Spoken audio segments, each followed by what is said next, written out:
자, 오늘의 말씀은 예수님과 사도 요한이 나누는 대화 중에서 귀신에 대한 것입니다. 젊으신 분들은 갑자기 교회에서 웬 귀신 이야기하며 의아해할 수도 있지만 이는 오늘 본문의 내용같이 예수님과 제자 요한의 실제 있었던 대화 내용을 토대로 말씀이 선포됩니다. 그리고 귀신의 본질이 우리 몸을 빌어 어떻게 활동하는지, 신앙인들에게 어떠한 영향을 줄 수 있는지, 그리고 어떻게 대처해야 되는지 말씀을 전할 것입니다. 지금까지 사시면서 귀신을 보았을 수도, 만났을 수도, 말을 건네보았을 경험이 있으신 분들도 있으실 겁니다. 하지만 교회에서 말하기 곤란하게 혼자서만 가슴에 묻어두신 분도 있을 수 있을 것입니다. 경험이 있다면 제가 한 분을 잠깐 동안 살짝 이렇게 스쳐 보겠습니다. 저와 눈이 마주쳤을 때 살짝 내색만 해주시기 바랍니다. 비밀은 절대적으로 보장하겠습니다. 혹시 네, 알겠습니다.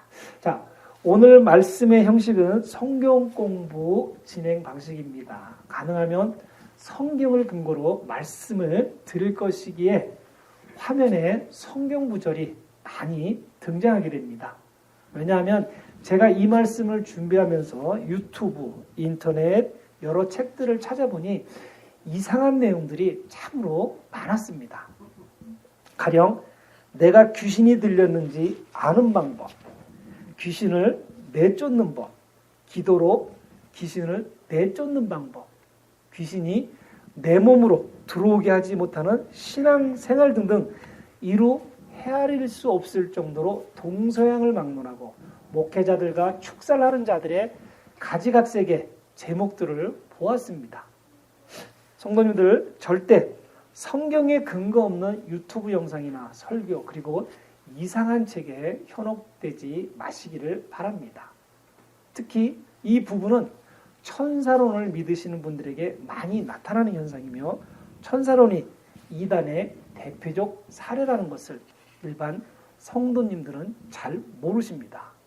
천사론은 귀신을 교묘하게 숭배하도록 유도하는 대표적 이단이라 꼭 기억해 주시기 바랍니다.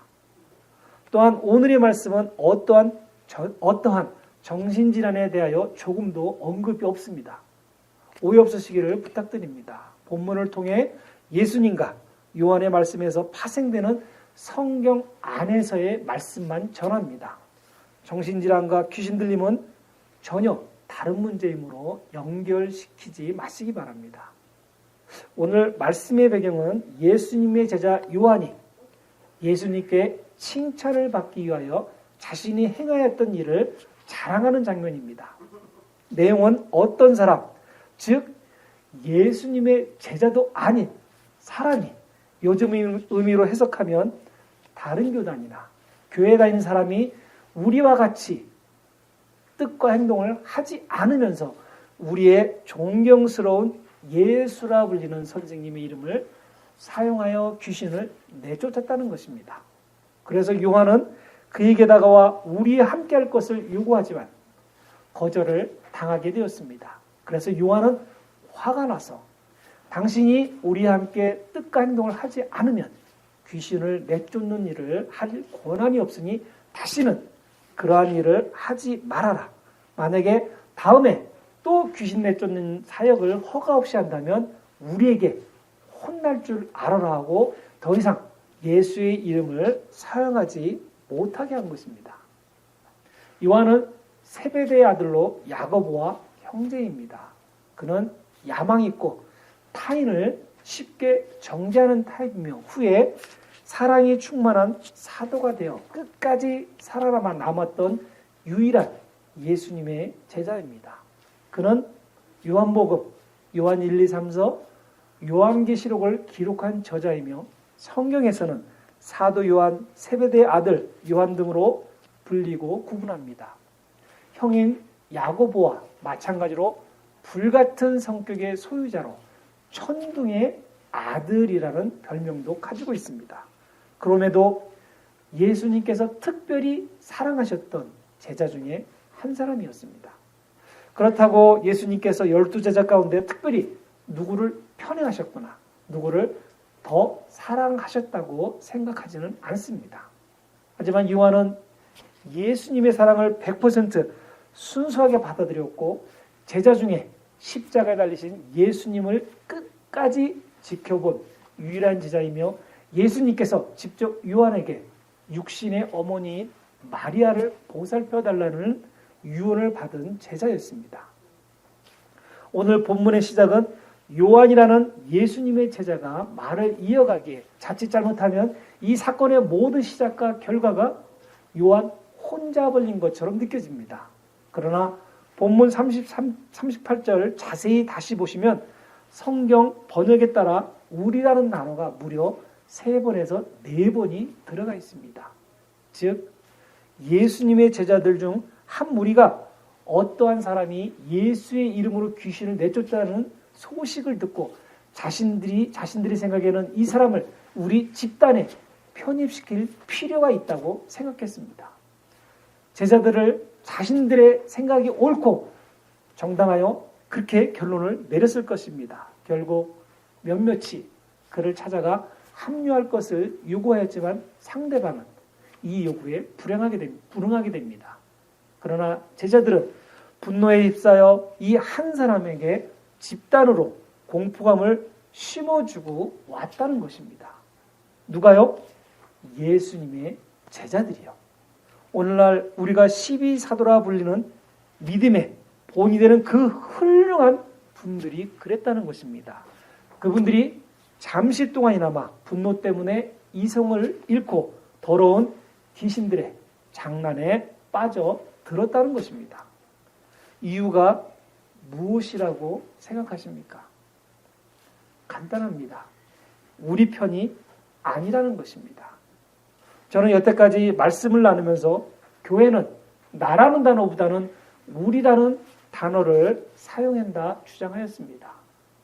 왜냐하면 우리라는 단어는 교회 공동체, 가족 공동체, 사람 공동체를 포함한 표현으로 집단의 이기주의보다는 집단의 커다란 능력을 통해 이 세상을 하나님의 나라로 확장하려 할 때 사용하는 좋은 단어로만 알고 있었습니다. 나만을 주장하지 않고 모두가 합심하여 선을 이루게 하는 단어로 좋은 뜻만 가지고 있는 줄 착각했기 때문입니다.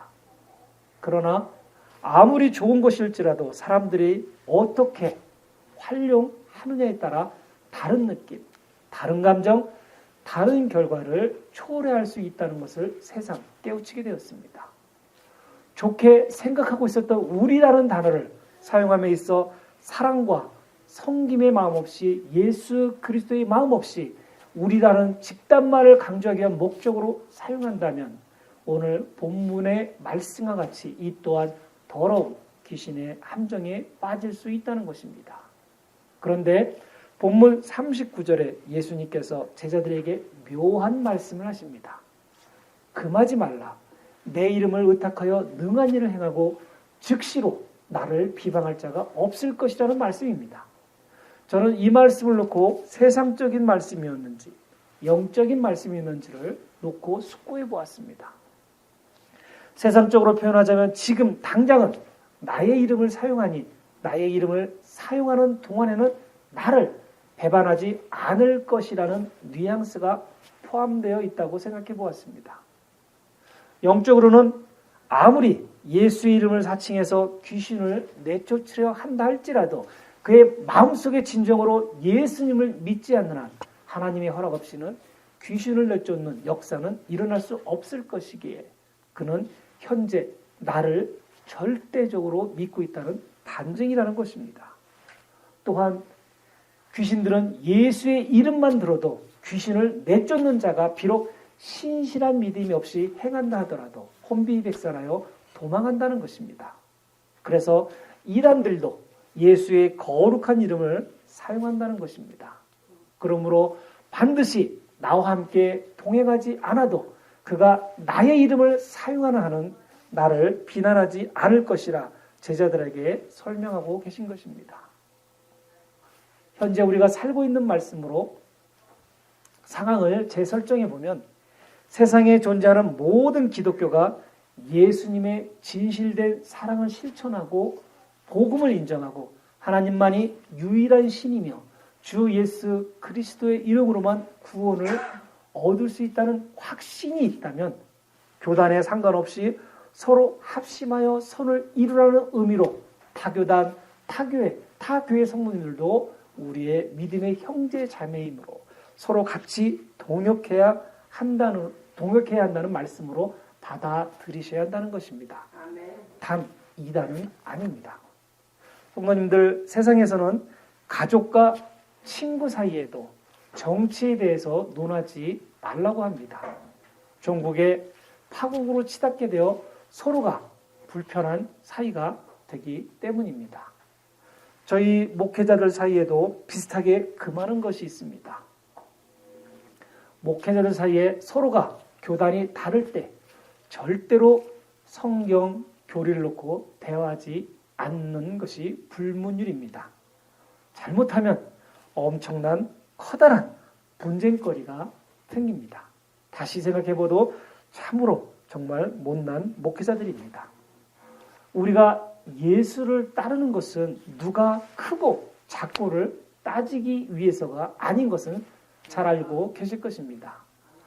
예수님도 작은 자가 언제든지 큰 자가 될 수 있다 하셨습니다. 누가 빠르고 누가 느린 것도 따지지 말라 하셨습니다. 늦은 자가 먼저 가는 자가 될 수도 있다 하셨습니다. 지금 라스베가스에도 저마다 교단도 다르고 모양도 다르고 추구하는 것도 다른 많은 교회들이 있습니다. 이는 하나님의 허락이 있게 존재하는 것입니다. 우리 교회만이 세상에서 존재하는 유일한 교회는 절대 아닙니다. 다른 교단도 교회도 예수님께서 머리이시고 지체인 성도님들이 있는 것입니다. 다른 교단과 교회도 하나님의 사용 목적에 따라 우리에게 보이는 모습이 다만 다를 뿐이지 모두 그리스도를 중심으로 다양한 활동을 하고 그 활동을 아주 중요하게 맡고 있는 한 분야들을 맡고 있다는 것입니다. 우리는 이를 인정해야 합니다. 모든 교회들도 예수 그리스도의 머리 위에 연결되어 있는 교회들이라는 것을 받아들여야 합니다. 그래야 서로가 합심하며 선을 이룰 수 있는 하늘의 목적을 실행하는 교회와 신앙인들이 되는 것입니다. 다시금 본론으로 들어가서 귀신이 어디 있느냐고 믿지 않는 시대에도 불행하게도 교회 이름으로 또는 타 종교의 이름으로 귀신을 숭배하는 집단이 있습니다. 이들은 종교 집단일 수도 있고 사회적 집단일 수도 있습니다. 오늘은 이들에 대해서 말씀을 나누진 않겠지만 이 집단의 이름들도 매우 다양하며 다른 모습을 가지고 있어 일일이 열거할 수 없을 정도로 많다는 것입니다. 귀신의 정체는 성경에서 베드로후서 2장 4절과 유다서 1장 6절에 타락한 천사라고 언급하고 있습니다. 에베소서 6장 12절에는 사단을 우두머리로 하는 조직과 계급을 가진 악한 영들이라고 지칭합니다. 타락한 천사라 하는 이유는 하나님이 창조하신 천사였지만 하나님과 같아지려는 교만 때문에 하나님께 불순종하고 행하는 죄를 짓고 타락한 존재가 되었다고 이사야 14장 12절로 14절에 에스겔 28장 11절로 19절에 기록되어 있습니다. 이 귀신들의 왕을 바알세불이라고 누가복음 11장 15절, 마가복음 12장 24절에 증거하고 있으며 귀신 들린 사람을 사단에게 매여있는 사람이라고 누가복음 13장 11절로 16절, 사도행전 10장 38절에 기록되어 있습니다. 귀신들의 속성은 영적 존재이나 더러운 영으로 불린다고 마가복음 10장 1절, 마가복음 9장 25절, 요한계시록 16장 14절에 기록되어 있으며 수천의 귀신들이 동시에 한 사람에게 들어갈 수 있다고 마가복음 5장 9절에 언급합니다. 또한 매우 영리한 지적인 존재로서 예수님이 하나님의 아들임을 잘 알고 있다고 누가복음 4장 41절, 마가복음 1장 24절, 3장 11절에 기록되어 있습니다. 이 말씀을 꼭 기억해 주시기를 바랍니다. 이들은 영리하지만 매우 부도덕한 존재이고 악하고 거짓말을 잘한다고 사무엘상 16장 14절, 디모데전서 4장 1절로 2절, 요한복음 8장 44절, 역대하 18장 21절에 기록되어 있습니다. 그러면서 사람들을 병들게 합니다. 또한 사람을 사납게 만듭니다. 사람을 정신적, 육체적으로 괴롭힙니다. 사람을 죽이게 만듭니다. 큰 소리로 부르짖게 하고 미치게 만듭니다. 몸을 심하게 떨게 합니다. 옷을 아무 데서나 벗게 합니다. 사람을 광야로 내보냅니다. 그러면 모든 병의 원인이 귀신의 장난이냐고 물어보시면 저는 절대 아니라고 말씀드립니다. 육체가 아프면 반드시 먼저 의사를 찾아가야 합니다. 물론 기도를 함께하는 것은 더욱 효과적일 것입니다. 그럼에도 의사가 치료하지 못하는 질병들이 있을 수 있습니다. 이 병이 육적인지 영적인지는 우리 스스로도 파악할 수 있습니다. 영적이라 판명되면 안수나 기도를 통하여 치료도 가능합니다. 그러나 더러운 귀신들의 소용이라고 판명되는 질병은 반드시 예수의 이름으로 꾸짖거나 명령을 하여야만 치료가 가능합니다. 조금 전 말씀드린 것 같이 귀신들도 예수님이 누군지를 알기 때문에 감히 대적할 엄두를 못 내기 때문입니다. 그러면 왜 세상 사람들과 우리 믿음이 좋은 신앙인들조차 더러운 귀신들의 농간에 넘어가겠습니까? 성도님들은 왜 그렇다고 생각하십니까? 저는 그들이 하나님의 목적을 교묘하게 방해하기 때문이며 어떨 때는 귀신들을 하나님의 선하신 목적 수행에 이용하기 때문이라 믿습니다. 이들은 이 기회를 교묘하게 이용하여 신앙인들을 죄짓도록 함정으로 유인합니다. 또한 의심과 불신앙이 일게 하고 분쟁을 유도합니다. 그러면서 귀신과 친해지게 만들기 위해서 점을 치게 하고 복음을 교묘하게 이해하지 못하도록 하여 말씀을 믿지 못하게 합니다. 하나님의 말씀을 도둑질하여 변절시켜 하나님과 멀어지게 하는 것입니다. 하나님과 예수님은 우리와 성령님을 통해서 영적 교류를 하십니다.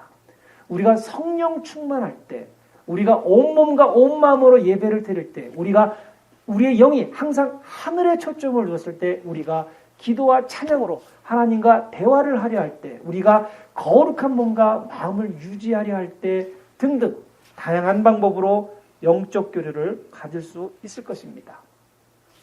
이 더러운 귀신들도 영적 존재라 분명 성경에서 언급했습니다.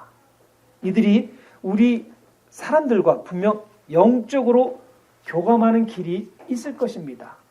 저는 이 길이 신앙인들이 개인적으로 몹시 격한 분노에 쌓였을 때, 하나님과 거리가 멀어지려 할 때, 세상의 온갖 유혹에 빠져 있을 때, 나만을 주장할 때, 남을 시기할 때, 남의 것을 욕심내려 할 때 등등이라 판단하고 있습니다.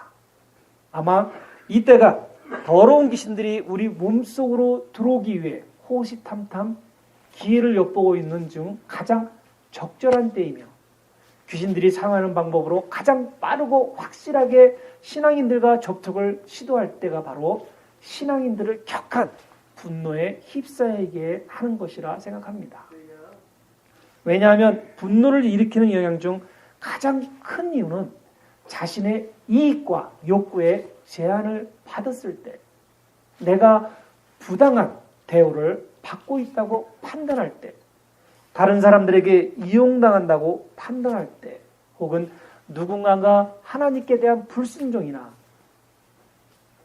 불신을 드러낼 때, 아마 이때가 가장 쉽게 귀신들이 신앙인들에게 접근할 수 있는 최대 기회이기 때문입니다. 신앙인들은 일반인들보다 깨끗한 영을 소유하고 있기에 오히려 더 많은 시험과 더러운 귀신들의 장난에 쉽게 노출된다는 것입니다. 그래서 교회가 분란이 많은 이유 중 하나입니다. 분노에도 영적인 거룩한 분노가 있고, 반대로 인간의 나약함으로는 육적인 악의적 분노가 있습니다. 영적인 분노는 잘 통제되고 뚜렷한 목적이 있으며 증오나 악의, 원한 등이 전혀 없습니다. 또한 비이기적이며 관심의 표시이며 파괴적 행동을 바로잡거나 없애기 위한 것이며 염려의 표시이며 관계를 깨뜨리지 않으려 함이며 불의에 대한 분노이며 고의적으로 불순종하는 것에 대한 거룩한 분노입니다. 신앙인들이라고 해서 모든 분노에 눈을 감고 그저 참으라고 하는 것은 절대 성경적이지 않다는 것입니다. 예수님께서도 하나님의 성전을 더럽힌 제사장들과 장사치들에게 거룩한 분노를 내셨습니다. 하나님을 모욕하는 자들에게는 맞다는 것입니다. 그렇다고 일부러 분란을 일으키려는 것은 절대 아닙니다. 반대로 육적인 악의적 분노는 통제되지 않고 참을성이 없습니다. 증오나 악한 마음, 원한 등으로 가득 차 있습니다. 매우 이기적인 행동과 분노를 표시합니다. 분노의 대상을 파괴하기 위하여 모든 노력을 계획하고 시행합니다. 보복의 감정으로 항상 상대방에게 보복할 기회만을 엿보게 됩니다. 관계를 깨뜨리고 상대방에게 커다란 상처를 줍니다. 자기를 무시한 것에 대한 분노로 무차별 공격을 하기 시작합니다. 자기를 반대하는 사람들에게 엄청난 분노와 보복을 계획, 실행하게 됩니다. 신앙인들이라면 이러한 분노를 절대적으로 피해야 할 것입니다. 이러한 분노는 나의 화냄을 단순히 외적으로 표현하는 것 같지만 실제로는 더러운 귀신들의 장난으로 쉽게 해결할 수 있는 상황을 더욱 커다란 문제로 야기시키게 되는 것입니다. 이럴 때는 기도와 찬양을 부르면서 말씀을 묵상하는 것만이 더러운 귀신들의 장난에서 벗어날 수 있는 최대 효과적인 방법이라 할 수 있습니다. 이때 성령님의 거룩한 영이 우리를 감싸기 때문에 예수를 무서워하는 귀신이 감히 근접할 수 없는 것입니다. 예수님께서 본문 41절을 통하여 누구든지 너희가 그리스도에게 속하였으므로 내 이름으로 너희에게 마실 물 한 잔을 주면 진실로 내가 너희에게 이르노니 그가 자기 보상을 잃지 아니하실 거라 말씀하셨습니다. 신앙인들은 항상 겸손한 마음과 섬김의 마음을 잃지 말아야 한다는 것입니다. 상대방을 대할 때 겸손과 섬김의 마음이 예수 그리스도가 내 안에 있음을 보여주는 것입니다. 왼쪽 뺨을 맞으면 오른쪽 뺨을 내줄 수 있도록 분노를 억제할 수 있는 신앙인이 되라는 것입니다. 성도님들도 때로는 분노를 가지실 것입니다. 특히 직장에서, 때로는 가정에서, 아주 드물게는 교회에서도 분노가 있을 수 있습니다. 잠언 29장 11절에도 화내는 것은 어리석은 사람의 표식이라 하였습니다. 분노의 위험성은 비록 현재의 일로 나타나지만 심하면 마음의 용서를 하지 못한 채 지녀온 과거의 모든 나쁜 기억도 함께 분노로 더 큰 폭발을 할 수 있게 만든다는 것입니다. 이를 방지하기 위해서 신앙인들은 분노를 통제할 수 있도록 하여야 합니다. 시편 4장 4절에 두려움 가운데서 서며 죄를 짓지 말지어다. 잠자리에 누워 너희 마음과 이야기하고 잠잠할지어다 했습니다. 만약 누군가가 성도님에게 불쾌감을 줄 때 본인이 상처를 입었다는 것을 그 사실을 인정하시기 바랍니다. 그러나 같은 방식으로 응답이나 보복을 계획하는 것을 중지하셔야 합니다. 그리고 상대방에게 저주나 모욕적인 말을 삼가시려 노력하시기 바랍니다. 그 상황에서 벗어나 더러운 귀신들의 보복의 유혹에서 벗어나도록 찬양과 기도로 회복하도록 하시기 바랍니다. 그러면서 절대로 하나님께 누가 되는 행동과 말을 하지 않도록 신앙인으로서 자세를 잃지 않도록 해주시기 바랍니다. 다음으로 신앙인으로 용서할 수 있도록 마음을 고쳐 잡아주시기 바랍니다. 에베소서 4장 26절로 27절에 너희는 화를 내도 죄는 짓지 말며 해가 지도록 진노하지 말고 마귀에게 틈을 주지 말라 기록되어 있습니다. 특히 성경은 분노를 밤에 자기 전에 풀라 하였습니다. 마지막으로 계속해서 상처와 공격받은 것에서 벗어나도록 하여야 한다는 것입니다. 한국말에 꽁하다는 말이 있습니다. 영어로 번역은 잘 안 되지만 아마도 홀드 그렇지라면 어느 정도 소통될 수 있을 것 같습니다. 뒤끝이 있다는 말씀입니다. 예수님께서 누가복음 6장 40절에 제자가 자기 스승보다 높지 못하나 완전한 자마다 자기 스승과 같게 되리라 말씀하셨습니다. 이 말씀은 예수를 따르는 나의 제자들은 세상 사람들과는 확연하게 구별이 되어야 한다는 말씀입니다. 완전한 자는 분노를 표현하는 것보다는 사랑과 섬김의 자세를 유지하는 사람을 가리킨 것입니다. 이것이 신앙인들이 성숙시켜야 하는 도리이자 자세인 것입니다. 성도님들 때로는 저희들 때문에 화가 나실 때도 있으실 겁니다. 그 이유는 간단합니다. 저희들이 못나서 그렇습니다. 그렇게 이해를 해주시면 성도님들도 편하실 것입니다. 하지만 저희들이 하나님 말씀에서 벗어나려 한다면 호통을 쳐주시기 바랍니다. 이는 영적인 거룩한 분노에 해당되기 때문에 성도님들은 아무 죄를 범하는 것이 아닙니다. 또 한편으로는 호통보다는 사랑의 말씀도 주시기 바랍니다. 사랑의 말씀은 화난 성도님에게도 잘못한 사람들에게도 용기와 희망과 협동하는 마음과 서로의 인격을 존중하는 역할로 이끌어 가정과 교회와 직장이 항상 행복한 기운이 넘쳐나게 해줄 것입니다. 오늘 말씀은 분노로 인해 우리가 더러운 귀신들의 함정에 빠질 수 있다는 것을 나누었습니다.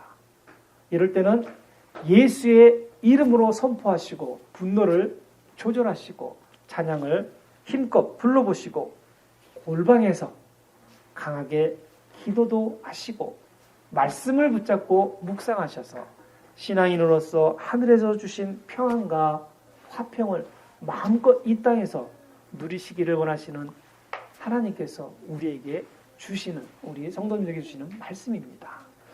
성도님들 분노를 멀리하시고 성경의 말씀대로 늘 평안하시기를 바랍니다. 늘 화평하시기를 바랍니다.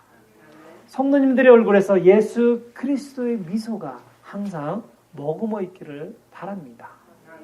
우리 다 같이 말씀대로 이루어지는 교회가 되도록 다 함께 신앙을 공유하며 사랑도 공유하며 한마음으로 서로가 가족같이 교류하는 귀한 핸더슨 한마음구세군 성도님들이 되시기를 기도하며 우리를 위해 거룩한 보혈로 죄를 대속하여 주신 주 예수 그리스도 이름으로 우리 성도님들 다 함께 축복드립니다.